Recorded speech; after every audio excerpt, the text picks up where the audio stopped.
Hi, hello everyone. My name is Dairulu Ashogun Samson. So you're welcome to another episode of my book review, and thank you guys for joining this channel.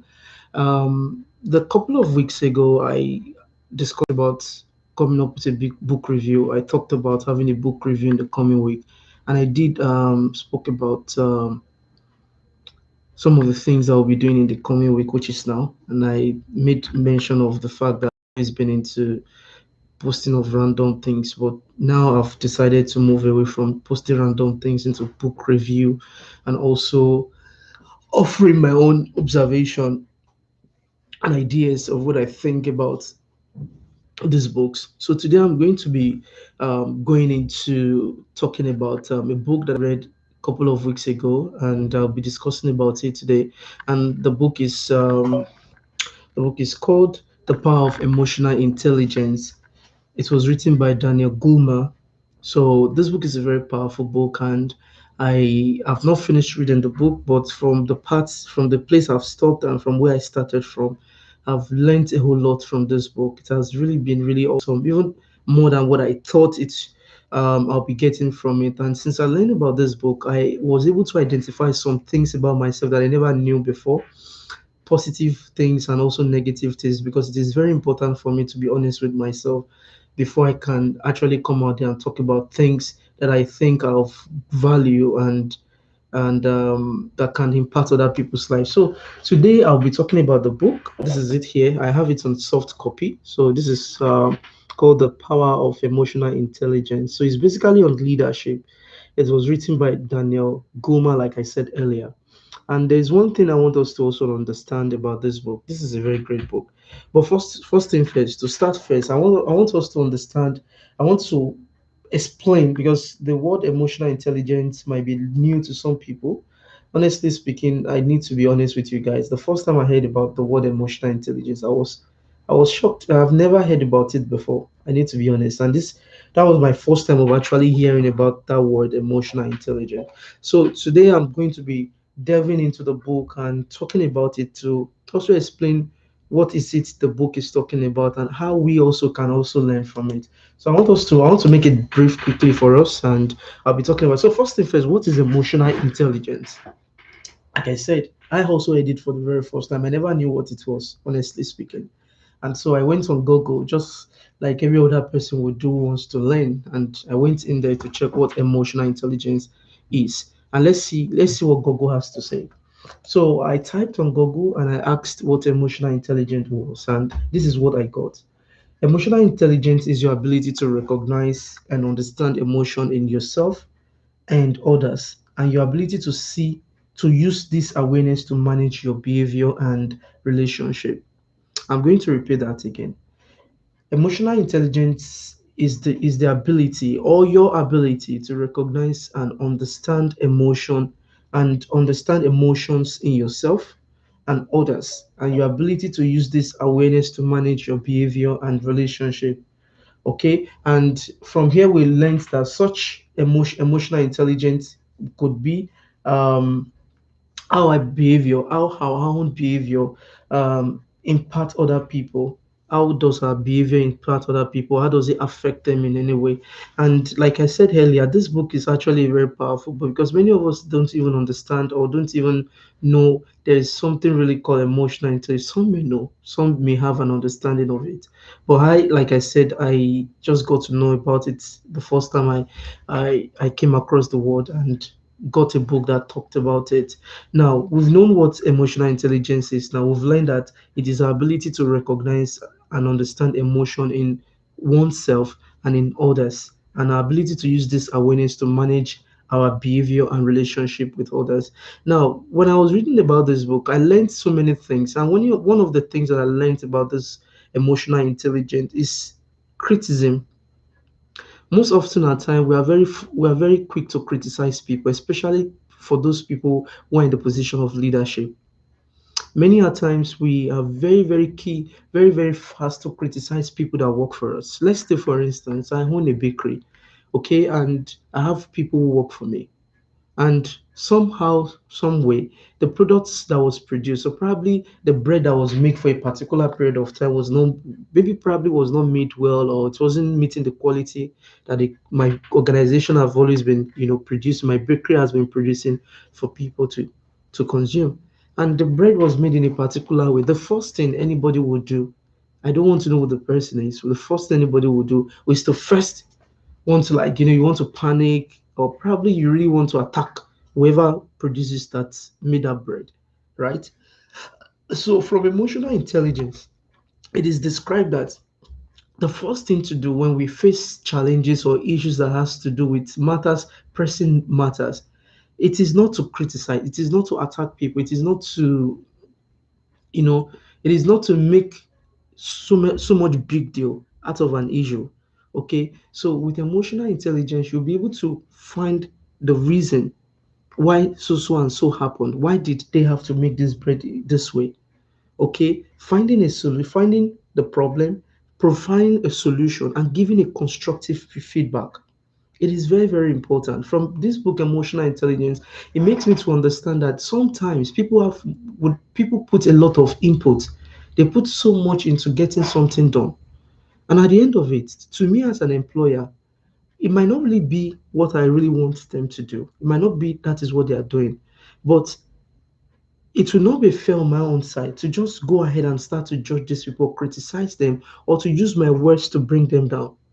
Many times, a lot of people do these things. What they do is, when there is an issue, instead of them to find the problem to that issue, what causes that thing, what led to that, and look for a solution and give constructive feedback. The first thing people do is to criticize, to judge people, is to make them to feel less of themselves, is to call them different names and stuff. That is very wrong. I want us to get that notion, because from this book, Emotional Intelligence, I learned a whole lot of things, that the reason why people are feeling so well in a particular field, or in a particular job, or within a particular office space, is because of the attitude and the reactions that they get from their boss, or probably whoever who their superior is. So the with the mind of emotional intelligence, you can be able to find a solution to an issue without anybody being hurt. You can find a solution, the problem of that issue, find a solution to it, and give a constructive feedback without the people who are involved in it, without them being hurt. You can chastise people, you can correct people, you can do all sort of things, but you can do it in such that it will not really jeopardize other people's mind. It will not make them to feel less of themselves or destroy their confidence. Because many of the time people put so much into getting things done. And by the time you, as a person who have given out the tasks for these people to do, okay, by the time you, as a person, try to jeopardize them or try to make them feel less of themselves, you know it makes a lot of people, you see people, sometimes people say, you hear of suicide, you hear of things, there are these little things that causes bigger things that we don't even think of, we don't even expect that these things can cause. So now, from one of the parts I read from the book, I want to read a part that struck me, from the beginning of the book, which is probably around number 18 of the book. Okay, so it's when emotionally upset, people cannot remember, attend, learn, or make decision clearly. I don't know if we got that. When emotionally upset, people cannot remember, attend, learn, or make decision clearly. Does that make sense to you? As one management consultant put it, stress make people stupid. Stress make people what? Stupid. When you put so much on someone, your coworker, your whoever the person is who you are superior over, when you put so much on them, you make them to be disorganized, you make them to be miserable. Sorry, I think that's the right word to use. You make them to be miserable. Okay, when you put so much on people, when you put so much on them, you make them miserable. But when you attend to an issue, you attend to it in the place of love. You attend to it in the place of understanding. It is much easier for people to open up and share their problems. You can imagine somebody coming to work. Sometimes some people have a lot of things they are going through outside of their workspace. Okay? And then at the end of it, they come to work. They also come to face another challenges. They also come to face another issue. It makes them totally broken because there's nobody to talk to, both home and at the workforce. And if home is not really well together and they are coming to work and yet the work is also giving them so much stress, then so I think the most important thing here, it's stress truly makes people stupid when there's so much stress. So it means that when people are going through a particular thing, we need to have an understanding. Like I read from the definition of what emotional intelligence is. It said it is your ability to recognize and understand emotion in yourself and others. So, as a boss, as a supervisor in the workplace, as a father in the home, as a mother in the home, as a teacher, whichever position or leadership position you are holding, your ability to recognize other people's emotion is very key.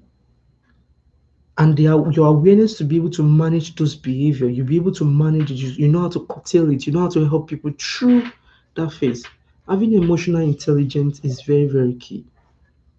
Very, very key because it gives you a sense of empathy. And that is what I also notice. People lack empathy.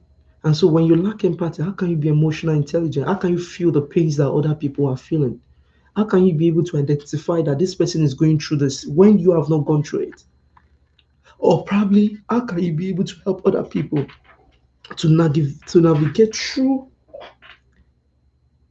their trying process? So it is very important. I spoke about criticism. We are quick to criticize. Secondly, we lack empathy. We don't think about other people. Thirdly, we lack self-regulation. Our mouth is so quick to talk. When people are going through issue, when your employee are having issues, rather than for you to solve the problem, to create productivity at workplace, what do? You go ahead, boom, criticize them. You go ahead and start seeking and looking out for fault in them. You go ahead. In that way, you're not changing lives. You're not doing anything. You're not helping anybody to grow.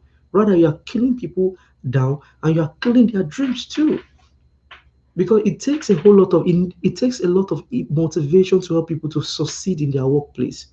And when you, as a person who should be leading, are the ones doing killing them down, killing their morale, making them to feel less of themselves, then it becomes difficult for these people to grow. All right, that being said, another point I want to make mention from the book I read is leadership is not domination. I made mention of that earlier. Leadership is not domination, but the art of persuading people to work towards a common goal. I'm sure we heard that. Leadership is not domination, but the art of persuading people to work towards a common goal. Like I mentioned earlier, that is what is happening in the workforce today. You find out that people are not ready to help those whom they have been placed over to supervise or to lead to grow. So what we see in the workforce today is domination. We exercise some in the religious term they call it unrighteous dominion over other people. We make them to feel less of themselves. We do things that kill their morale.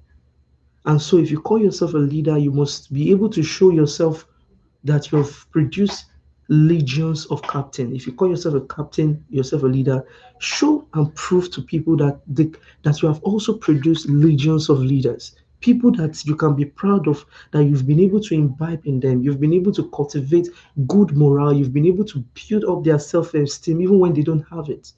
That is what leadership is all about. Leadership is not about I am the boss. No, in fact, you learn from the people that you are leading. That is the best way for you to be able to even identify your own flaws. That's the best way for you to be able to grow as a leader. You learn from the people that you are leading. So, leadership is not by domination. Like the book said, it said it is the act of persuading people to work towards a common goal. And for a leader, Emotional intelligence is key. It is very important. You can't do away from it. There are so many things I'd like to talk about on the book, but I just want to cut it short.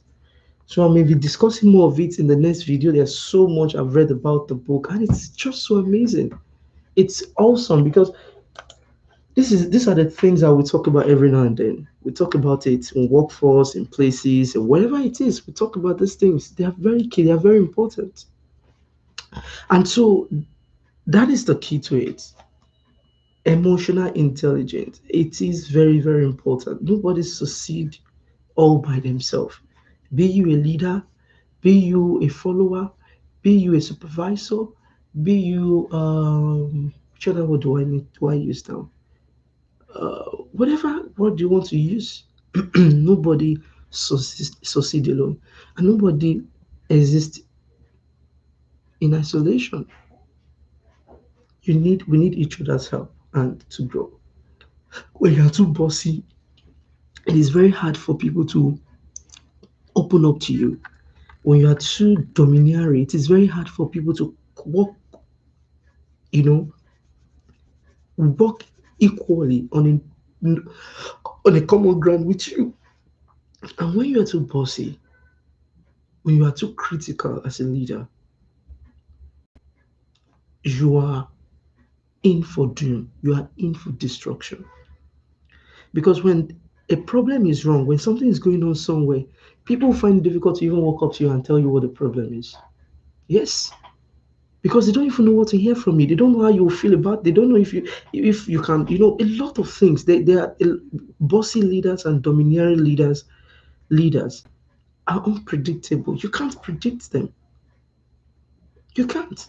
You don't know maybe what the little thing you think you are saying to help might even be what might ruin or might even get you fired from work.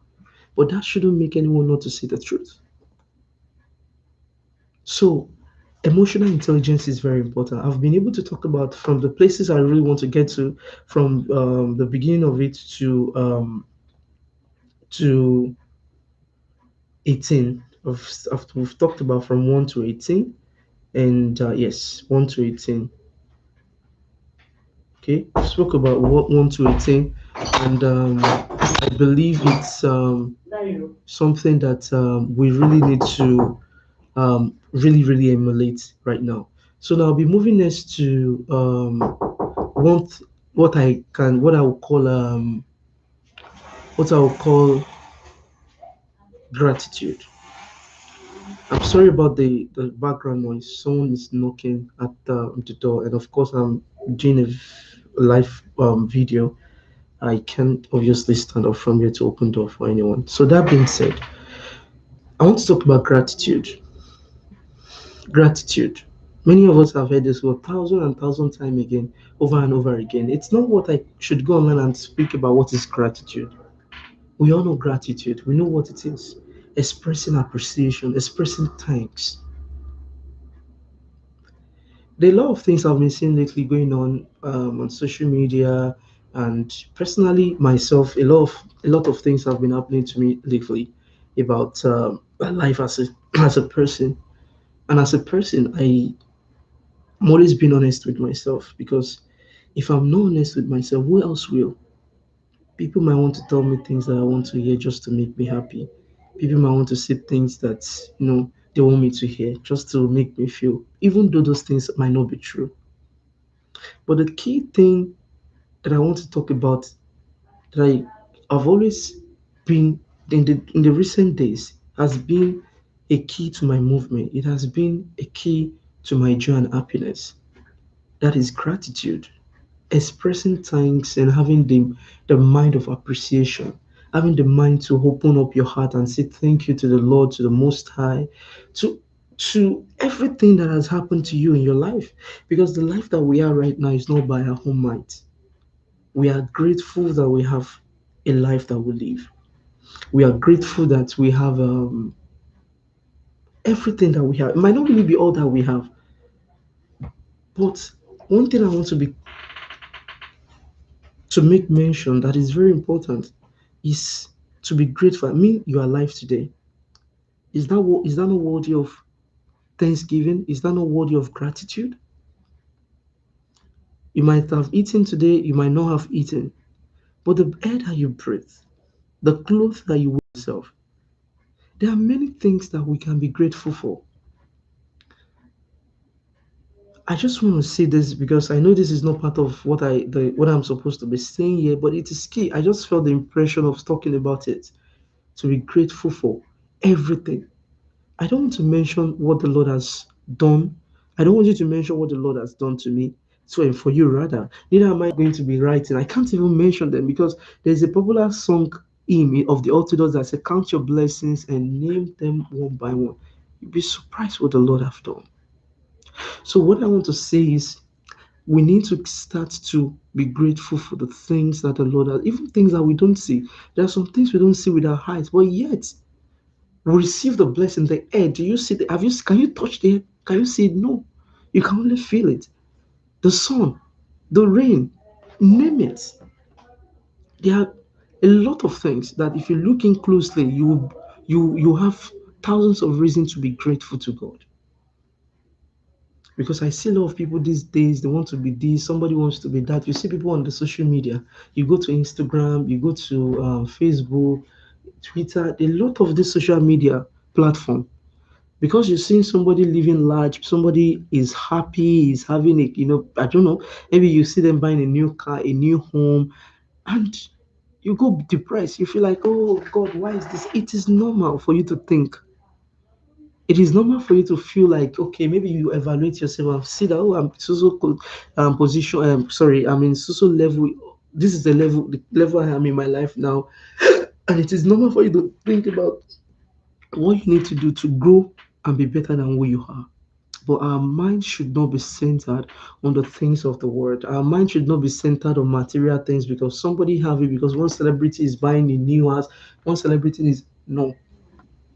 Our mind should not be centered in those because we cannot find full happiness and fulfillment in that. Rather, we might be getting disappointment every now and then. But when you focus your mind in the things that are awesome, when you focus your mind in God, you serve and do His will, you do whatever thing that you think these holy scriptures have asked us to do, the Bible, the Quran, and name the holy scriptures. You center your mind on doing what is right. You'll find out that blessings, in fact, when you don't even think about it, when you don't even put your mind on it, you'll find out that blessings will find you, blessing will come. Because it is out of our obedience to doing what is right that we receive blessings from God. Some people might get their own happiness from their houses, from their home, from the whatever, from the cars they bought, from material things. But those things don't last. What really lasts is the only thing where you can get your full happiness is in God. And so I'm not here to preach to anyone. I'm only adding it because I just feel the impression. You might feel you've gone for a job interview, you didn't get it. You've tried to want to do some things and you went for some interview, or you were bounced, or you wanted to achieve this or travel to one place or the other. It didn't work. Does that end? Does that mean that that's the end of life? Does that mean that you cannot even have any other thing to grow with again? Does that mean that blessings will not come? As a man thinketh, so he is. And so when you implement, you imbibe gratitude, you allow your heart to be full of praises and thanks to God. You see things, you are filled with joy with all your heart. Even the adversary, the Satan himself will not have a chance into that heart because his own plan is to make us unhappy. His own plan is to mess our heart, our soul, and our lives up and make us miserable just the same way he is. But when you always give thanks at all times, the Lord will. It's like I'm a Yoruba person, and there's this common saying in Yoruba land that "Tomode ba dupe ori ano, ari emi gba." That is when a child is appreciative of the things that have been done to he or she. You understand what I'm saying? It will always There will always be more room for many blessings to that child. I don't know if I said that very well, but it means that you appreciate be appreciative of the things that you have been given to that has been given to you that has been done in your life before now, and then see if the Lord will not bless you with more. So I just want to end this live streaming here, and I hope that we can be able to pick something out of what I've said. Just know that you're not alone. You're going through that stress, you're going through that state of depression, you've lost your job, there's no job for you, you want to pay your rent, you don't even have what the money to pay your rent at the moment, you want to marry, a lot of things that seems to be like that can make people to actually start thinking heavily. All I want you to know is that thing that I said, that word that I mentioned before now, which is key: gratitude. It is the antidote to happiness in life. Gratitude is key. I'm going to repeat that again. Gratitude is the key to happiness in life. It is that antidote to unhappiness. So you need to choose what you want to do moving forward.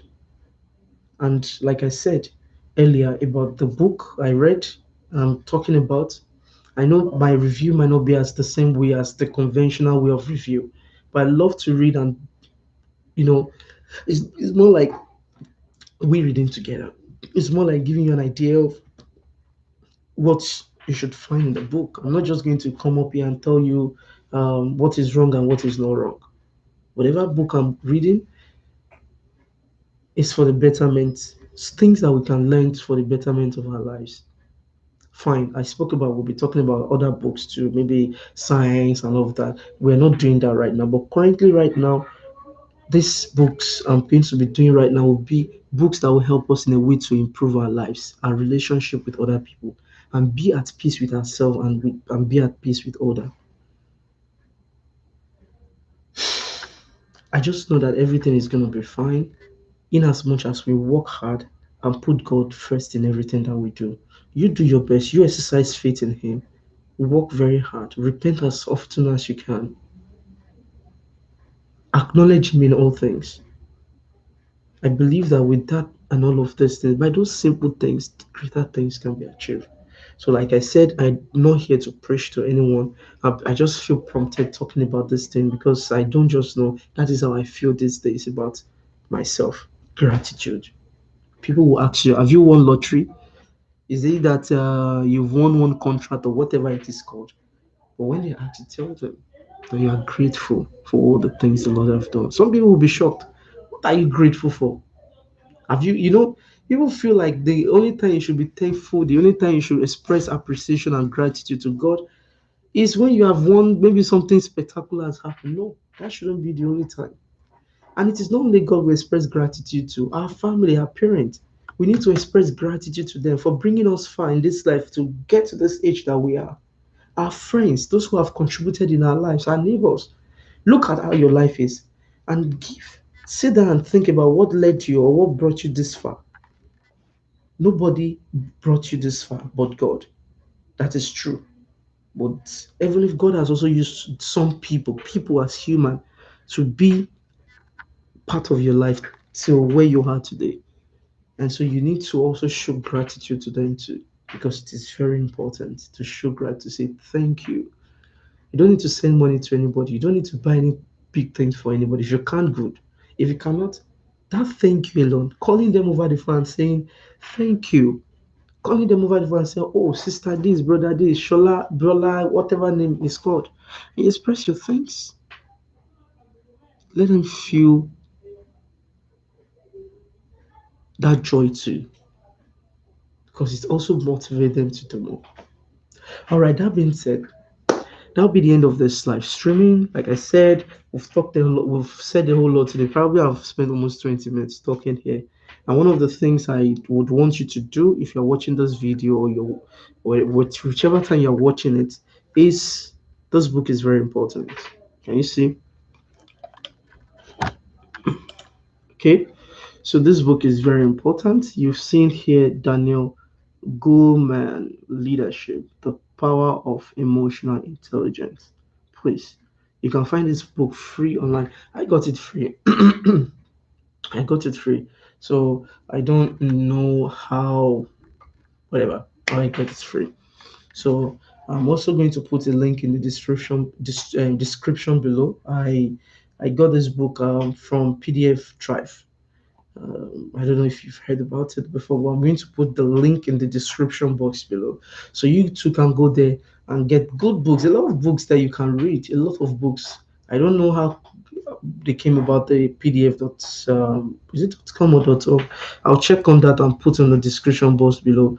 But all I can say is I got the book from there and it has really been awesome.